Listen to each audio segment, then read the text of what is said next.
Hello and welcome to Dreaming Live الحب الحب. My name is Mace and today we're hosting Roxy Farman of the band Wetware. Wetware is composed of Roxy and Matt, whom you might know as Jahiliya Fields. I'm not sure how we pronounce that in American accent. Jalaya Fields, Jahiliya Fields.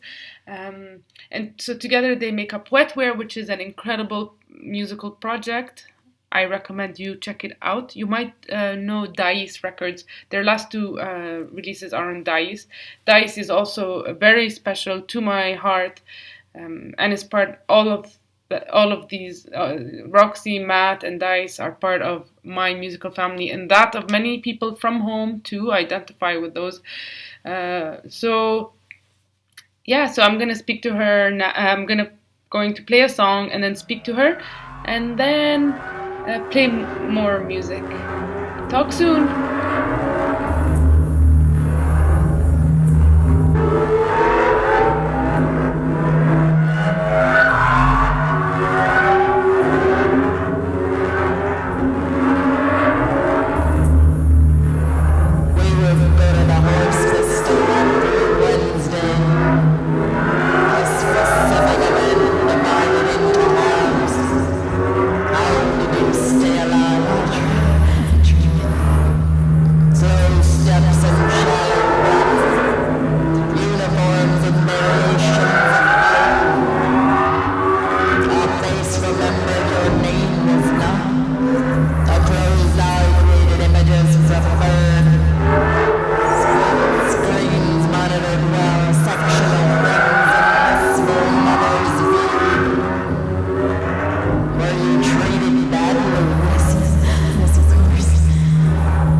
So hi Roxy.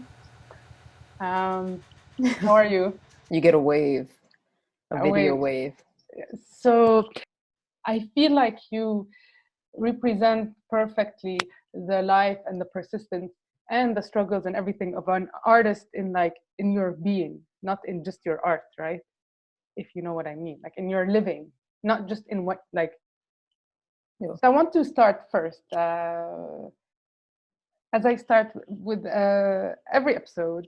with an artist is tell me or tell us about the environment that you were born into, like family, neighborhood, faith, this, Okay. You're going deep, huh? um, I grew up in New York City, in Queens, in government housing to two parents that came to this country from Pakistan. They were both immigrants. They came here legally, from what I know, but it's hard to tell because my family like makes lies with truth all the time. They became citizens later on, but they came from pretty poor backgrounds on a farm in Pakistan, and They moved to New York. Had me and my brother. My sisters came when they were babies, and they were born there. But so we grew up here in another country, being poor. yeah. But they were poor in Pakistan as well. But I think it was an upgrade. Okay. Yeah, and what about like culturally at home compared to the outside? How was it like? Was it different? Was it similar? It's a bit like a lot of, I think, first generation or immigrants in New York, where you have a duality. There's a lot of culture in the house, and it's very different from the outside. So you speak a different language in the house versus outside, and you are not really considered American or what you were born to, your ethnic background. Because like Pakistani people will consider me American because I grew up here, and then Americans consider you Pakistani. So you have this sort of dual identity where your culture is kind of mixed with both. And you're Muslim, right? You grew up Muslim as well, like Yes. My father was he's a devout Muslim, and we grew up having to learn all of those things, like rituals and practices, just like, I mean, anybody who would grow up in a heavy Christian home or Jewish, like you learn all those practices until you have the ability to reject them, I guess, or to accept what you want. And so I don't know which do I start with, like so what about your exposure to art, or when did you start to take a different path, or or your exposure to art in general? How did it come about that you chose to become an artist? I don't think I ever chose or picked something out. It just kind of was something I always did. And I don't know the separation of art and life. I find most things to be like interesting that are non-art, and I think there's a lot of art in that, but it's not necessarily something where it's like considered to be art by definition. It was urged not to do anything artistically. Like, not, my family didn't care about art. They didn't give a shit about museums, galleries, even music or things like that. So I think, I guess the imagination wasn't that encouraged. It was more like being realistic, and kind of like hardcore, brutal, like get a job, be able to take care of yourself and survive, because it came from really difficult situations. And and for them, it was more about being able to take care of yourself and having that sort of freedom financially, I guess. So art wasn't encouraged. And in Islam, I don't know, it depends, I guess, how you practice. My dad was pretty like, he wouldn't pay for like music lessons, discouraged art. It was just kind of something that probably pushed me towards it more, maybe. And what mediums do you use now to express yourself? You use music, right? What else? I do a lot of, I think it was drawing first, mostly like, because you don't need anything. And I'm not a gear heavy person. So it's like whatever I could get my hands on. And to me, it's all the same: music, painting, drawing, writing. It like comes from the same thing. They're just different mediums and ways to express those things. Yes, I feel the same way. I say they all come from the same Yeah, I place. see you smiling. You're like, yes. No, but yeah, because I think like the people who are conforming or adhering to expectation, it's not coming from the same place. You know, when they DJ a set to make people dance because that's what they've seen a million times, it's not coming from when something is not when something is coming from inside. The inside, like it doesn't really differentiate mediums. I say it's just about expression, right? Take a feeling or you birth something, and now I want to focus more on this kind of dual world that you're speaking about, because in some ways also us, like in Jordan, Palestine and stuff, we also kind of live this dual world where we have a lot of us they come from families where we still have that kind of collective mentality and stuff, and but also in another way part of a community that wants to be expressed free, and you know, and but before that I want to ask, like in your dual worlds, so you were like as you said, you know, obviously maybe to your parents, maybe I don't know, you were not like Pakistani enough, or but to the world you were not American enough, or to your out. Do you ever feel like you belonged to any of them? Not really, because they're both sort of have their own. It's almost like you're not looking. I was never looking to belong or to exclude myself. It's just something that by external experiences, I feel that way now. Where like you do something and I didn't really show up anywhere and feel like I was this Pakistani person or this American person. I didn't really think deeply into that growing up. It was just like, that's the way it was. Like, this was your circumstance. I didn't know anything else, which is hard too when you're, how do you know anything else? How do you know how to be anything else than you were, or what you were born into in a way? Yeah, you adapt, but I'm just wondering, in retrospect, do you feel like you belong or to either as they are, or maybe a bit of each, or how? I think that's when, no, because it's like, I don't know, there's definitely like a lot of racism that you've experienced. So then when you think you're at somewhere or with people and then something happens and then you're just like, oh, fuck this shit. Or like, this is the way, the reaction you're getting, you know?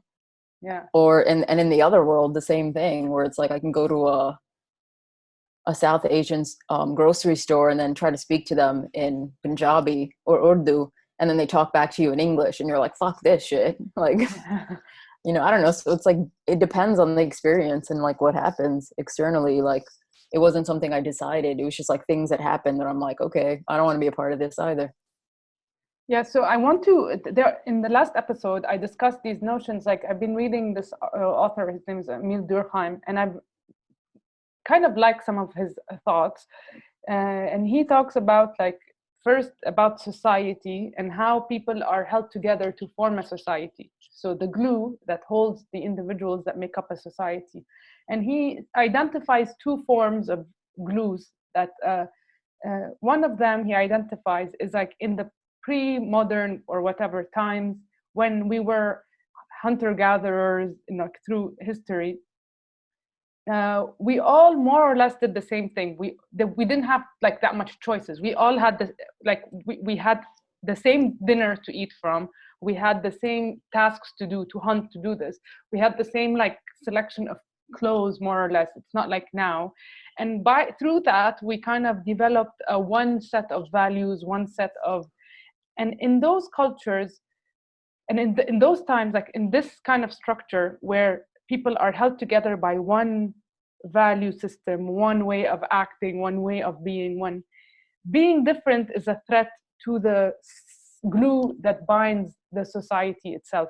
And so systems like this that we still see in many parts of the world, when someone is different, they're punished very violently, sometimes even with death or with torture, or they say it's a threat to our norms and our traditions.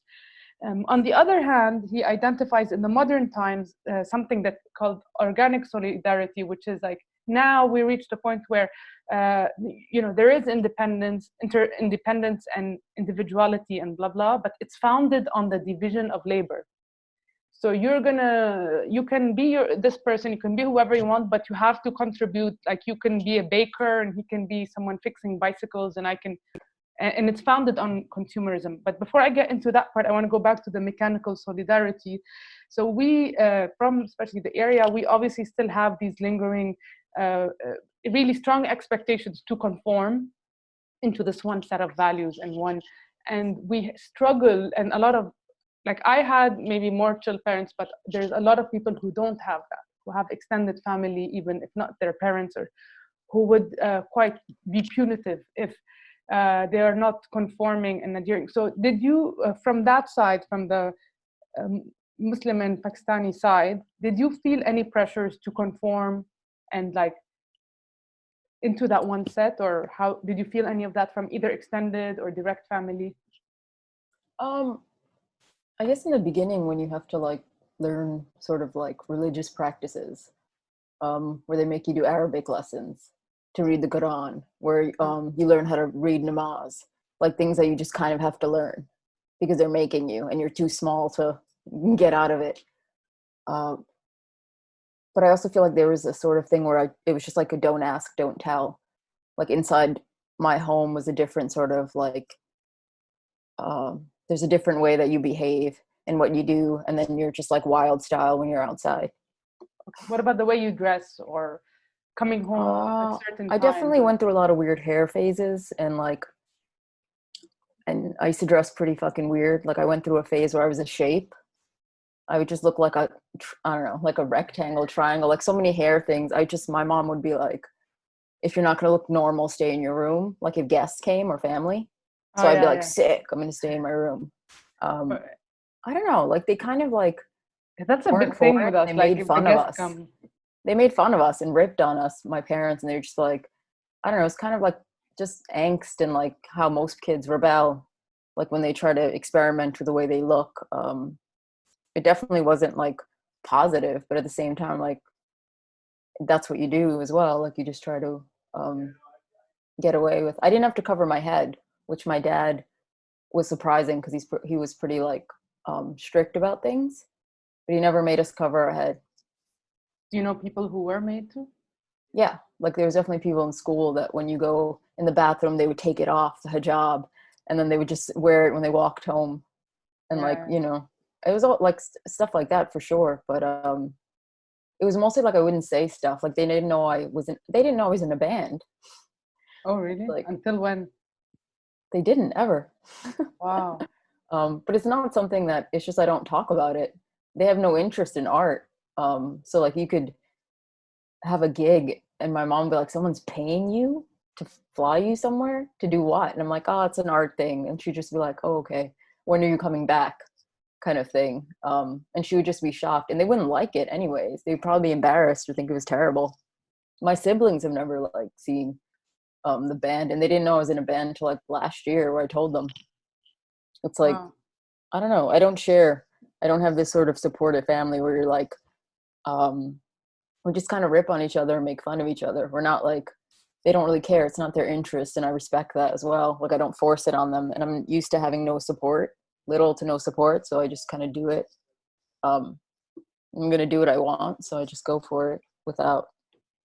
Yeah, I don't know. I guess it's weird. I don't understand the opposite when people have like their parents come to a gig, or that's like a whole different thing to me. I never even tell friends when I'm playing. I just play because I know I'm going to. I know where I'm going to be and what I have to do. It's not this thing that it's like you have to have people come. I don't know. Yeah.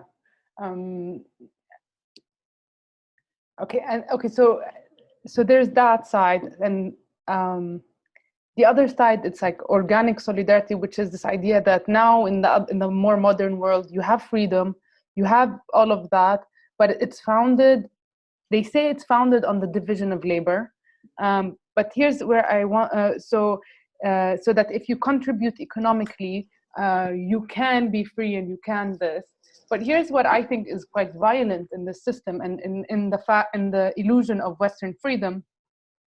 It's like, yeah, you have freedom, and they say, as long as you contribute economically, if you don't, you're out of the system. You cannot pay your shelter, you cannot pay your food.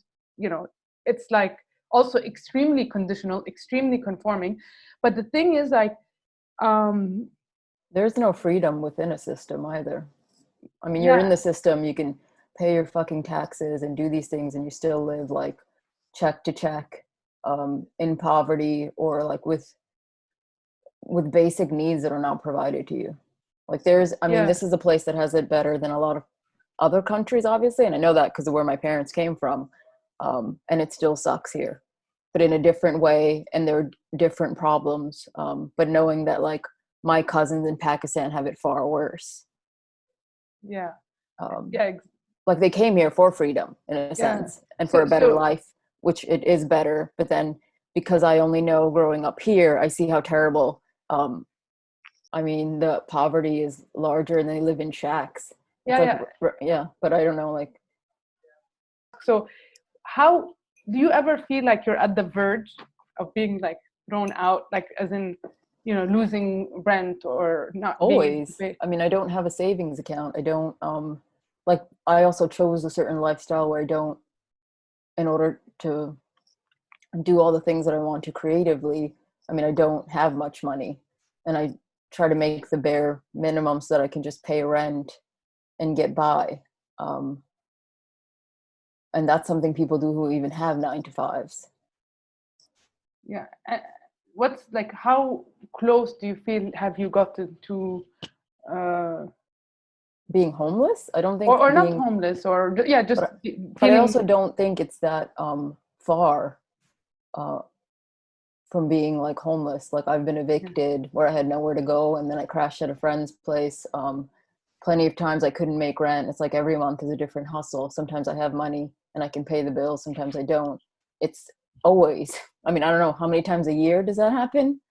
Uh, it's just like it's not a foreign idea for me. I've definitely thought about it so much. Where there's times where I'm like, I just have to go through 2 weeks of having no money at all, um, and going over friends' houses to eat,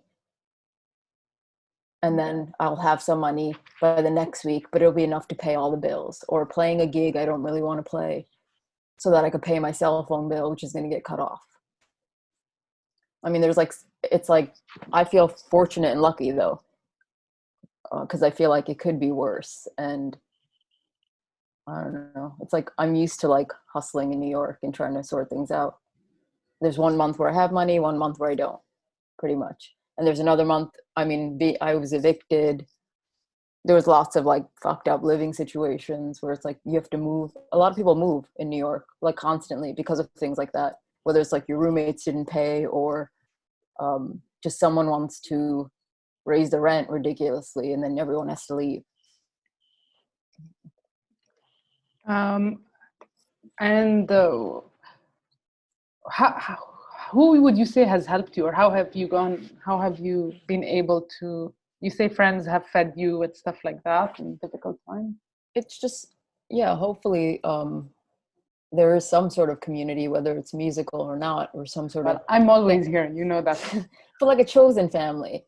But Yeah, I know yeah. there's people that don't have that as well. There's people that just live in isolation, or don't, aren't fortunate enough to have those sort of relationships. Or if you have one good friend or something, most of the time I'm quiet about that kind of stuff, and I'll just show up to people's houses and make dinner plans every night. I had a friend who used to go on dates so that she would get dinner. So she would just have a feeder kind of situation. Oh. And I went with her on a few of those, just like things like that. Like you hustle, I don't know, you have to find solutions to these things. So now I want to make the biggest point, okay? Yeah. How much time do you spend on your art? I'm not procrastinating. Every day, I would say, but it's not for something. I don't have a Yeah, no, deadline. Yeah. I I want to know. Yeah, it's not just the labor. How much labor do you put into art? I don't have a bed, Maze. Like, Yeah. I can't afford a studio, so my room is my studio, and I chose to make it a studio instead of a bedroom. I sleep on the floor. I roll out a mat. So as soon as I wake up, I'm sitting at my desk, and then it begins. But it's not like always music. I might be writing or drawing, and I'm always listening to music. for me, it's like there's no separation from life and art. Yes, So it's like going for a bike ride and then filming shit, or just like, it's just like compulsion. I don't know, because I don't show stuff. Most people I know don't know I paint or draw or do any of that. So it's like, it's just like, I don't know what else to do. Remember when I just introduced, I said you as a being of art, not your art. Well, yeah. You know, that's what I meant. But like, here's now the point that I want to make for this episode. It's like, in this system, they say if you work, everything will unfold and you can become, you know, the next Bill Gates, or if you work. They always say this. But so much art is work. Mm-hmm. And so it's not this idea that if you work is not true. It's like they have chosen what type of work that they value, right? Like, or it's predefined. And so much work, probably more work than idiots who want to invade the Mars, or, you know, colonize Mars, and everyone's like hailing them, like, you know, I won't say names, but they're like, oh, he's so inspiring, he wants to colonize Mars. But you know, a lot of artists put so much work. It's labor. It's a lot of labor, but it's devalued what do you labor. want to achieve? I think it matters like what you, because like everyone doesn't make art for the same reasons. Everyone doesn't, it depends on what you want to achieve. Like if you want to be some sort of commodity, if you're trying to sell, like I even think it's weird when you make records. For me, it's all about the process, not the product, the end product, because then you let go of it and it's something else. It lives on its own. And then it's also weird to have many, I don't know, it to become an object and then for sale. So I feel like it depends on what it is. Like I like to keep things separate too. Like if I make money doing something, I don't want it to become like I have to make this art thing to make money. I like to keep it separate because that's where it's more pleasurable for me. Exactly. And I always say this, that like once you assign such a purpose to your artwork, then it's no longer coming from inside. Then you're shaping it, you're objectifying it. And I make this reference to like existentialism, where Camus and Sartre, he says like about existence. Okay, he talks about existence. He says, you know, in response, because existentialism is the idea that you are born and then you assign the purpose of your existence. You choose the purpose.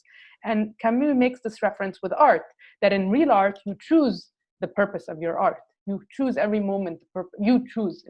And that if you... But you do only until you let it go. Because if I look at your art, I'm going to have this different sort of perspective about it. Yeah. And when people like write about your set or just witness it, it's like whatever you came preconceived with, whatever you planned, or what was your own inspiration. It multiplies. It also is lost because other people are going to experience it very differently, whether it's negative or positively, whether they enjoy it or they don't enjoy it, or they just don't get it.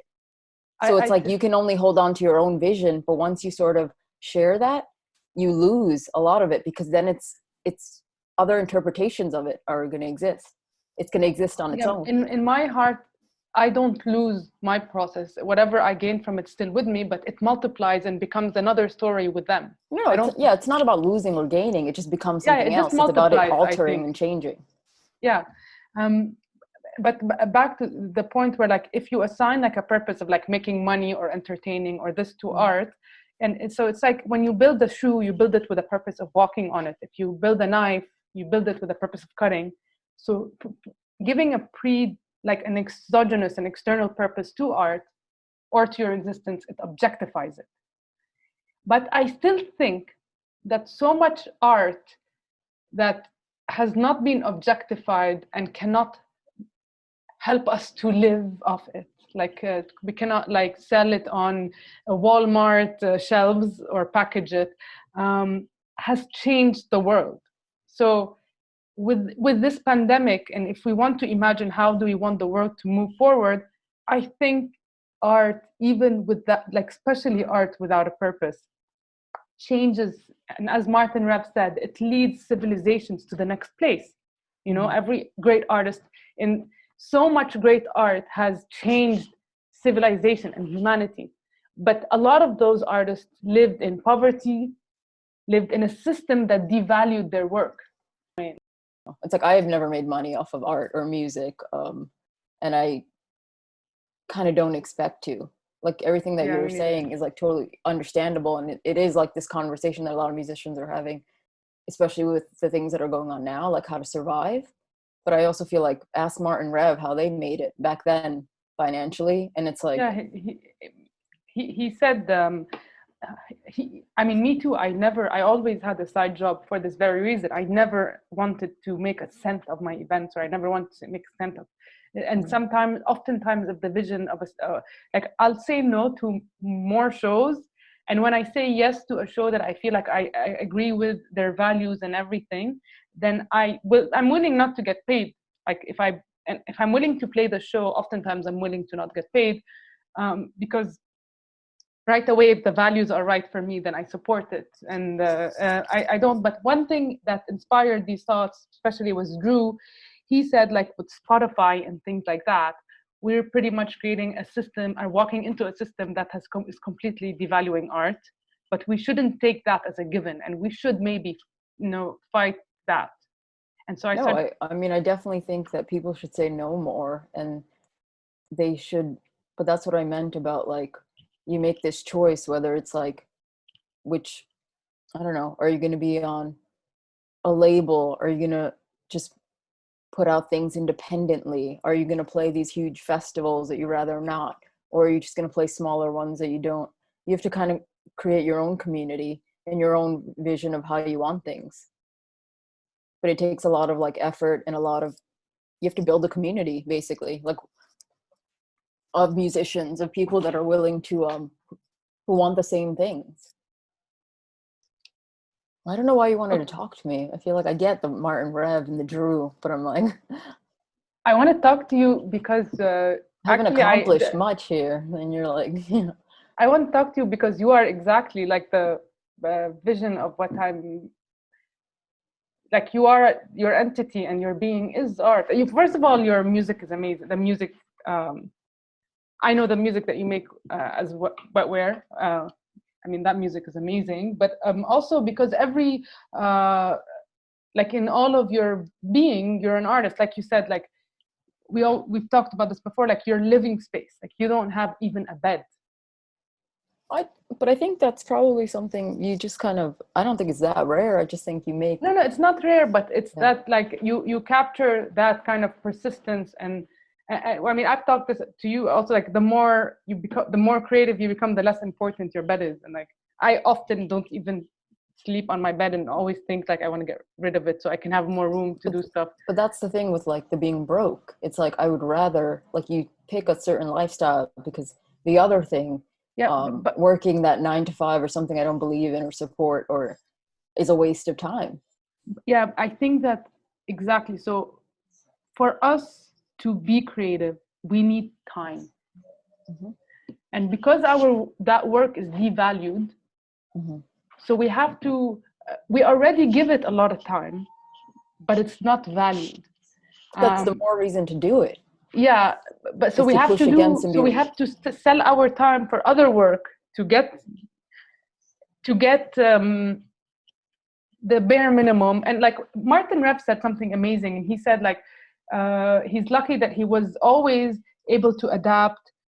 He sacrificed materialistically enough that he didn't need much, and like you too, right? And like me, and I feel like the more I realize how I feel like the more I value time, valuing time is right away anti-consumerism. It takes people into anti-consumerism, because the more you want material, the more you have to sacrifice your time for these companies and whatever in order to acquire this material. And if you free yourself from material, me too, I can pack all of my belongings in a suitcase and a half. So the more you grab onto material, the less time you have to create in the end. And but I guess what's been really bothering me is the idea that, but we do labor. So I just, I wish that I had an answer for this.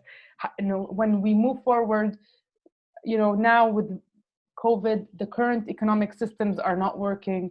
I hope that we can find a way to move forward where people who are putting this much labor can get those basics. They don't have to be scared about being kicked out and go through all of these struggles, because they are contributing. I think they are working. They are. It is labor. It doesn't have to have an exogenous purpose, but it still is labor. So it is, but it's definitely like changed. I don't know, like the way things are currently have also made me think like, who cares about a fucking painting or a drawing when people are being evicted, when there's like demonstrations and all these things happening.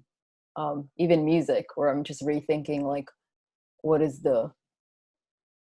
it's like, I think you have to constantly think of what's the purpose and the point. I think music is really important and always needed, but at the same time, it seems just how to really directly make an impact and how to be more helpful. Like when I don't know, like being in some sort of creative funk when you see everything else outside of you, or when people are being evicted and people are out of work and the unemployment, or just everything that's happening, that I wonder, like, fuck, making a painting or a drawing, I don't know, trying to do things in a different way and like directly helping a community as well. And it's not artistically related, where it's just like, oh, I don't know, like I was trying to volunteer at a food pantry and stuff like that because I physically couldn't make art because of the things that were happening. It seemed pretty frivolous because of the amount of like suffering widespread, and with the COVID and the illness or things like that, where you're just like, sometimes you're like, wait, does art matter? I don't know. Like for me personally. And do you think art matters? It does, because it's like compulsive and it's insane, I think, because it like solves problems, like if you can come up with creative solutions. And it does matter. Music definitely matters because it can change your mood and make you feel better and optimistic, or make you cry. It does matter. It's just, I think those are things you kind of go back and forth with. So, in the face of all these challenges, what makes you persist? What keeps you going? When I think about like, that's more like the wishes and the sort of like things that you want to happen. For me, it's like, no matter how unrealistic or delusion of grandeur, it's like I go for it. And then it doesn't happen, and then I figure something else out, or I don't know, you just go for it, and then it's like it might not happen. Whatever it is, depends on how crazy it is. But I don't know how any other way to be. It's like you want something, you make some sort of attempt, you act towards it or conjure it or whatever, and either it happens or something will happen. So it's more like Yeah, I taking think an that action and process, doing something. the process of it is fun, of visualizing something, or something you want to do, or something you want to attain, But or it goes back something. to time, because it's like, are you going Yeah. to sit here and think about this, or just fucking do it, or like take some sort of action or some sort of step towards it. And that's just, I think, the way I've always sort of been. Pretty stubborn too, or it's like something is a bad idea or probably will not happen, and I'm like, okay, fuck it. Go for So it. just being stubborn and relentless, I think, which is probably Compulsion. bad, but yeah, a bad quality as well. Yeah, and this is what you were saying earlier about compulsion, like it's kind of compulsive. It's an obsessive. Yeah, and I'm gonna just keep doing it, whether it is good or bad, or perceived as good or bad, or acknowledged or appreciated. It's more like something that gets me through reality as well. Like you create your own solutions and delusions. And how important is your community to you in that retrospect? I didn't have one for a while. Now I sort of do, and it just sort of happened naturally.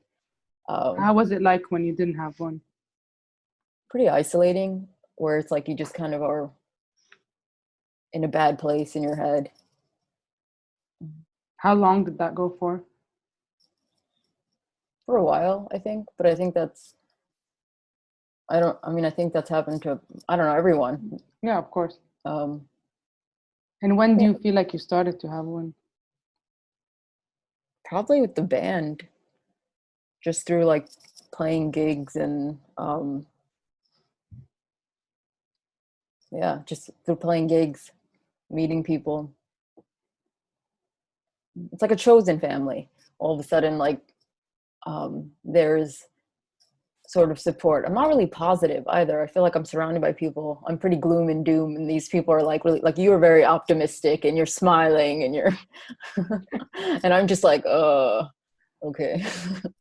But just like a lot of I don't know, people that are sticking around. I don't know why, but it's like a lot of kindness, which is I think is a good thing.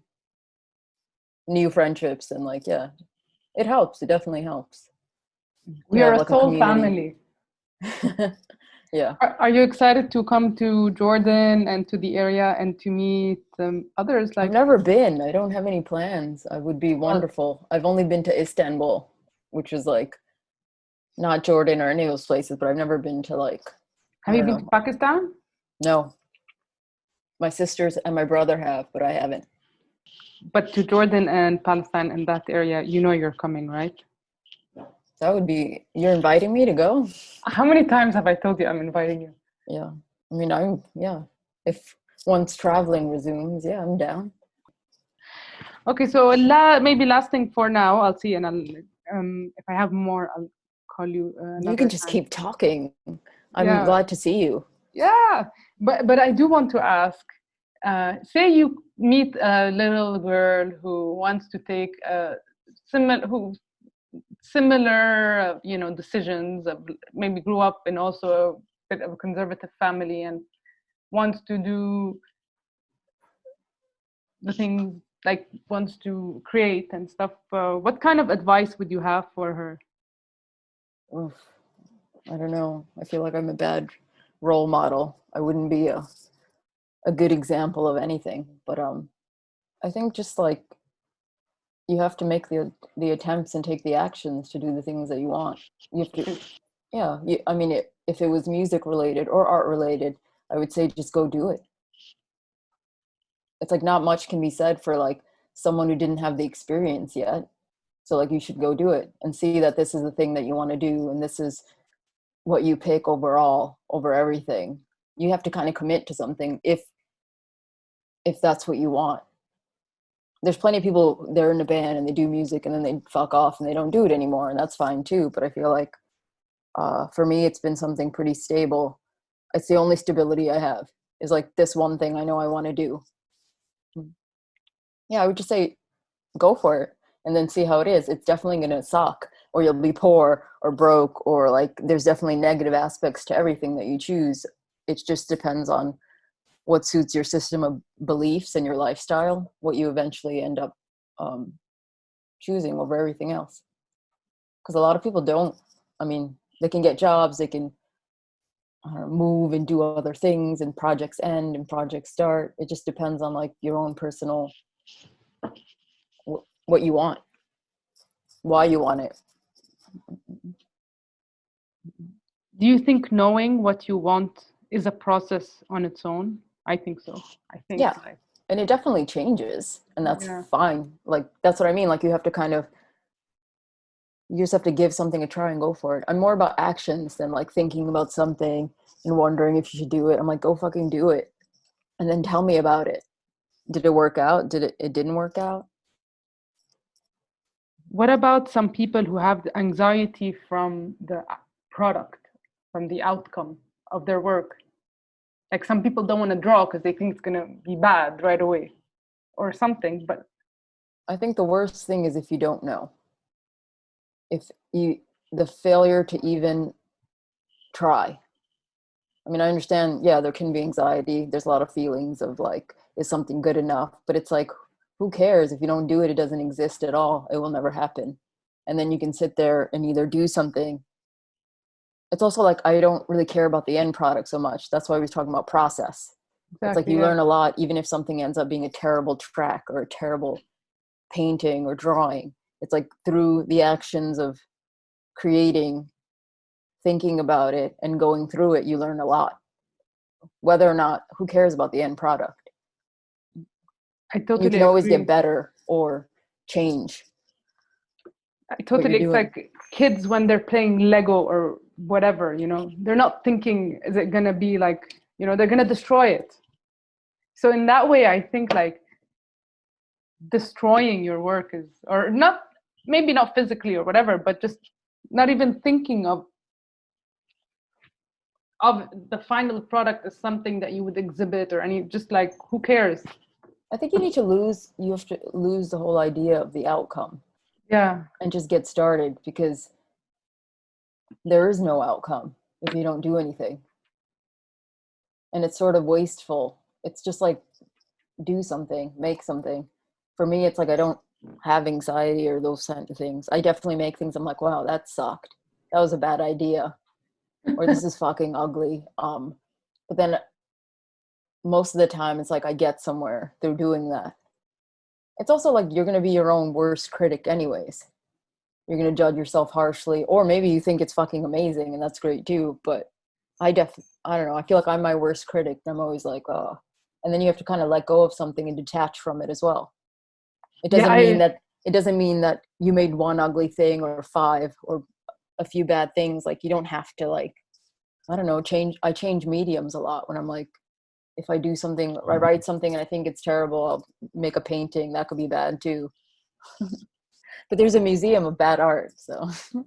Oh yeah, where's that? Called MOBA. Yeah, it's all subjective as well. It's like when you're doing something creative in art, in the realm of like art, whether it's music, it's subjective. Like, there's plenty of things I hate and I think are terrible and people love them. Yeah, it's like there's something for everyone, and I really you want to think hold on to outcome. It really is just the play, the expression, the birthing, and the, like, do you ever feel like, I often feel, for example, like there's heavy feelings on my body and I just get rid of them. I like by putting them, the idea out, like through a mix or something. Do you ever, like, Yeah, just like, that's what I mean about compulsion. Like, I have this idea and I have to get it out in a drawing, in a painting, writing, in a track. Like, yeah, they're I all just the have to same get it out thing. of my body. Like, I'm like, it's so heavy and I can't carry it around with me. I just want it out of my body. Like, that's why I feel and like then you make room for a new idea or something else, or you put something down in a medium, and then you can, like, I don't know, later on explore it or understand it in a different way as well. Yeah. And I always also hate something I do right after I do it. Like, even I hate everything. I just want, like, I have to leave it alone. Me too. I have to leave it for like a while. And sometimes I still hate it. And I'm like, but then I think it's important to know that this is you in this moment of time, in this period. You made this mix, you made this track, this drawing, and that's fine. It's like when someone takes a photograph of you and you look ugly. You know, this is the way you looked at this moment in time, and it's fine. Like, whatever. It captured something, it's recorded, and move on. It doesn't mean that everything's that way or everything's going to be that way. It's just, Yeah, I think so too. Just put it out, get rid of it. yeah, take another fucking photo, make another track. Yeah. Accept. Yeah, I feel like it's important to accept something and be like, okay, and just go on to something else. It's like moving forward, I think, is more important. And and I think it's very important also, like where I can't be bothered to add more effort to it. So I'm just like, I think that also helps me just be like, fuck it, it's done. yeah, it's also, you could be like, what is it they say, like beating a dead horse. Yeah, You can't leave something alone because, you know, you don't like the results, or you think you can make it better, and maybe you can't, or maybe it doesn't need. Yeah. And sometimes you end up making it worse because you won't leave it. Yeah, overworking something for sure, where I'm like, fuck, that was so much better before. Yeah. That's like, I feel like that's natural, that everyone. Yeah. Do you have a hard time saying, okay, that's it? I'm pretty good about leaving things alone now. Yeah, me too. Where I'll come back to it, or I'll just totally abandon it. I'm like, this is it. I have projects that are ongoing for, like, I don't know, for years. Like what? Like the solo thing. I'm just like leaving that. I just pick it up when I feel like it. Just everything I make. This big wooden thing behind me is something I was working on and I just left it. Yeah, me too. I leave things just out of lack of interest at that one point. It's not like I don't have to try to leave something. It's more like I'm trying to solve a problem in my head, and I've stopped, and I've come to a conclusion and stopped because I can't move forward on it yet. And also, I feel like you and me, I'm really minimal in my material. I don't have much, really. And I feel like for that, like, I don't mind throwing shit. Yeah. You know, like. But I think then you really use what you have, because like through limitation, a lot of creative things happen, because you actually don't have all the gear, all the things that you need. I mean, I have everything that's been given to me. I've borrowed stuff. People have given me modules. Like, I haven't bought. I've been very lucky that friends have donated. I have a mixer that Nikki gave me. Matt gave me modules. Like, I don't have like, yeah, I would just use pedals or like other things, contact mics or whatever I can sort of get. But now I kind of have a little bit of gear because of friends, and people have given me stuff that they were going to sell or trading, or I won a fucking module in a raffle at a synth store. I'm like, I've never won anything in my life. So it's like, I didn't even have a rack. And then now I have like 5 in a rack. I basically don't have anything, but it's like amazing how many sounds you can generate and make. I just did things off of field recordings or like vocal stuff, but you more have to have the ambition, I think, just to make something and actually do it. Pursue your dreams. I know you might not get rid of the idea of like quantity and quality, and just make something and then see how it is. Birth. Yeah. And you will get better, improve, or maybe it'll always be terrible, but there's like stuff to be learned throughout the process. And you'll spend time doing things you actually enjoy than just going out and getting drunk and feeling like shit next day. You can do that too. Yeah, both. You can do that while doing the other things as well. No. Do you multitasking? Do you feel like when you're highly creative, it's hard to socialize? I think that sometimes I have to force myself to socialize. Yeah, same. Because this ends up being very time consuming, because it's what I want to spend my time on. So I go home, like if you go to a bad gig, I'm like, I should just go home working on stuff. I think for me, I read a lot of books and I did a lot of those. And then like one point with Nietzsche, reading Nietzsche and stuff, and he was like, stop consuming the world. And I was like, you know what? I don't want to listen to anything. I'm just going to create. Yeah. Like that was a point in my life. I was like much younger, and like I don't really watch TV shows. I don't watch Netflix. I'm always in the world that I want to build myself, maybe out of the satisfaction for the world that's around me. And it's a world that I create. So maybe when I think like of going somewhere within this world, that maybe I'm trying to think, how can I bring my world there with me?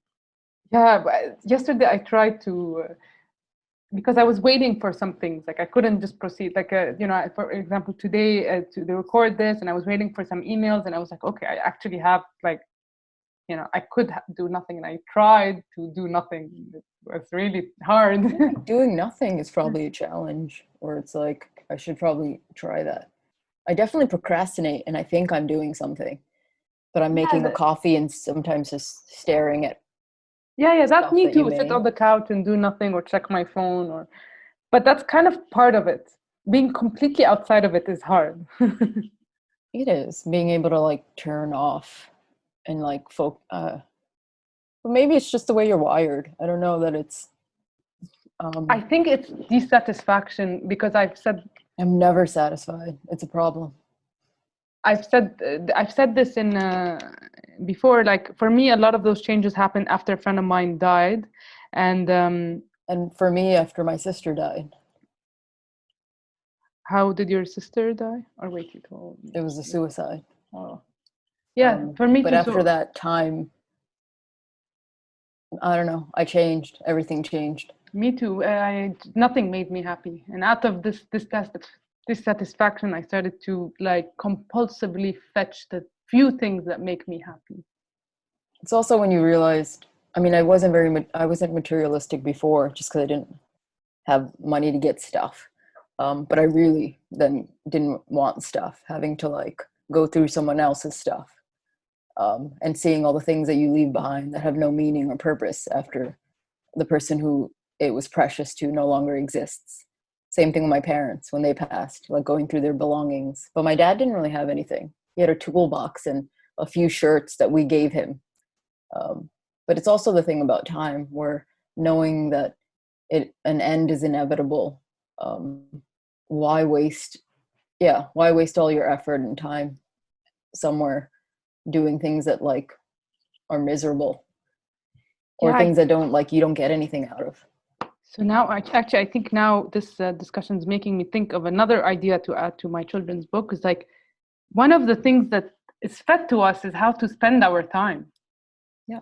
And so maybe through death or through these, we learn that this is not how we want to spend our time. And I think like, yeah, this kind of realizing that I don't want this. And then from this, you start to, as you said, experiment to try something. And even if it doesn't work out, even if after 2 years you want to do something else, but you could at least try, and you try different things, and maybe you'll find something that works more. And through time, you find things. And in the end, and that's why it doesn't matter, I guess, wow, now we reach a nice conclusion. And in the end, But I it also doesn't. think it's about making, but you have to lose your expectations, Yeah. and just like sort of go with something and see where it takes you or what can happen afterwards and the outcome, like when you lose expectation and the outcome, and be more Yeah. open to like something positive or negative. And it's really difficult and it's not easy to do, but I think it's important to like, I like to be challenged. Okay, this episode is like, now we got to a beautiful conclusion. We got somewhere really nice to add, to contribute to my children's book. It's like, to contribute to your children's book. This is all about your children's book. You are like, this is your process. You're like getting that. I'm glad. That's good. no, I'm just joking. Like that children's book is like, it's not even for children, just like it's like, because I say this project is a set of values. So how do I encompass those values? I strip them down to the basic, and it's manifesting in the children's book, right? Mm-hmm. But like, that's not the goal. Like, it's just one medium to express those That values. might just be an end product. Yeah, exactly. And this radio and these discussions are like, parts of that. That's why I don't say it's a project, Dreaming Live. I say it's an initiative, and I don't know what the word is. Maybe it's values, but yeah. So we are born, and society is telling us what to like and what, but also telling us how to spend our time and what things are fun and what things are not, and things. Either we naturally just realize they don't work for us, but sometimes major traumas happen where they wake us up and make us realize, well, we are dissatisfied. This is not satisfaction. I'm not happy. And now this is where the something interesting that we've gone to with this discussion is, now where do we go next? If we're going to start to think of the product, if we're going to start to think of the final product, of the quality of this painting or that, we're not going to take we're going to be scared to take those baby steps. We should take them just to explore and understand ourselves. Does doing this make me happy? Does doing that make me happy? Does it fit what I want to do in the future? Maybe we do it and we don't like it, and maybe so. And It's so also, for me, it's like, I don't know, I even remove happy out of it and just like do something, and then from that you're going to learn what you prefer and what suits your systems of belief and your lifestyle, what it is you choose and you pick, or through the opposite, like what doesn't happen. So it's an overall process of finding ourselves, much more so than who cares how good this one painting is in the beginning or not. I think it's about always searching and looking, and changing, because I feel like once things are not changing, being stagnant and sort of like not moving. Like for me, it's always moving forward. Like what's the next thing I'm going to work on or do, sometimes when something is not even completed. Yeah, and but I have a pretty like short attention span, and this like for me, for example, I had chronic fatigue when I was younger. I would wake up, have breakfast, and want to nap. And much later, I started to discover that the kind of breakfast that people told me to eat, it makes me tired. Like my body can't handle carbohydrates like other people can. It can't handle bread, rice, even fruits and stuff like that. But like, so I realized, okay, this doesn't work for me. And okay, the first time I tried grains and I started to eat like quinoa and I don't know what, but there I realized that doesn't work for me.